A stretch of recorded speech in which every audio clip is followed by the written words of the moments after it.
All right, now let me show you how to add Redux to an Angular app. There are many implementations for Redux, but the two common implementations are ngrx/store and ng2-redux. These are the most popular ones, and they're very similar in terms of their API. ng2-redux is built on top of the real Redux library and is compatible with much of the Redux ecosystem. It adds bindings for Angular 2, so you can easily connect your Angular components with Redux. ngrx/store, on the other hand, has gone the route of re-implementing the Redux pattern in an Angular 2 and RX-friendly way. This means it's not compatible with other libraries built for Redux. So in this section, I'm going to use ng2-redux, but I wanted you to be aware of ngrx/store because there are a lot of blog posts and questions on Stack Overflow that are centered around this implementation. All right, now before we get started, make sure you have the latest version of Angular CLI. So on my machine, I'm using Angular CLI version 1 beta 26. If yours is older, simply do npm install angular-cli-g. All right, now I'm going to create a new folder, redux-demo. Go into this folder and run ng init. All right, now if you look at package.json, you'll notice that we're using Angular 2.3.1. This is very important if you want to follow along with this lecture. Otherwise, when you add Redux, you're going to get an error in npm because the latest version of Redux is not compatible with older versions of Angular. So make sure you've got Angular 2.3.1 or higher. Now back in terminal, npm install Redux. So this is the main Redux library for JavaScript. It's got nothing to do with Angular. Then we add ng2-redux, which provides an Angular module for dependency injection, as well as some other helpers that we're going to use in this section. So add this to the project. Now, if for any reasons you're having difficulty creating a new Angular project and adding these dependencies, I've attached this project for you to this lecture. So simply download it and then do npm install and then ng serve. Now, if you head over to localhost port 4200, you get our familiar Angular 2 app. So now let's start implementing Redux in this application. First, I'm going to go in the source folder, under app, add a new file, store.ts. Here I'm going to export an interface called iapp_state.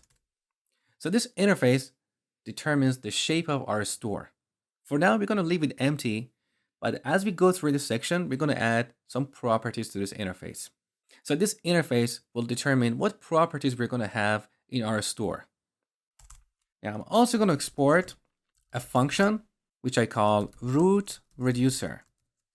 So we start with one reducer function here, and as our application grows, we can break down this function into smaller, more maintainable functions, each focusing on one domain in the application. Now, as you saw in the last lecture, each reducer takes two parameters, the current state and an action. And it returns a new state. So for now, I'm just going to return the state that we get here. We are not going to implement a switch case here yet. That's going to come in the next lecture. So this is a very basic reducer. It doesn't do anything. All right, save. Now let's go to app.module. On the top, we need to import a couple of types from ng2-redux. So import from ng2-redux. First one is ng-redux, and the second is ng-redux module.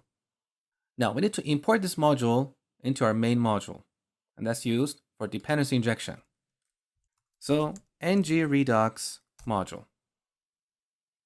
Now we're going to create a constructor for app module.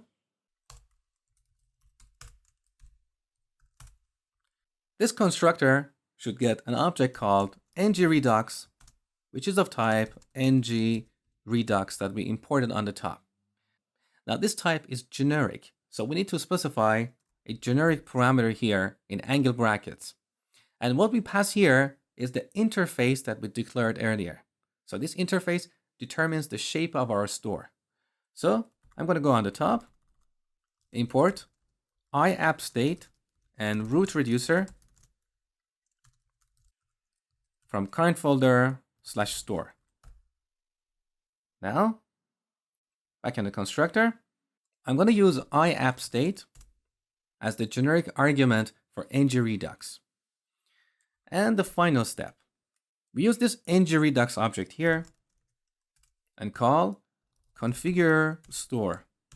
This is to initialize our store. Now, the first argument to this method should be our root reducer. So root reducer. And the second argument is our initial store. So I'm going to pass an empty JavaScript object. This is our store object that will eventually get updated as we go through this section. With this, if we save the changes and get back to the browser, the application should still work and we shouldn't have any errors in the console. So let's double check that. Okay, here's the console. There's absolutely no errors. Perfect. So we have successfully installed Redux in this project. Next, we're going to work with actions.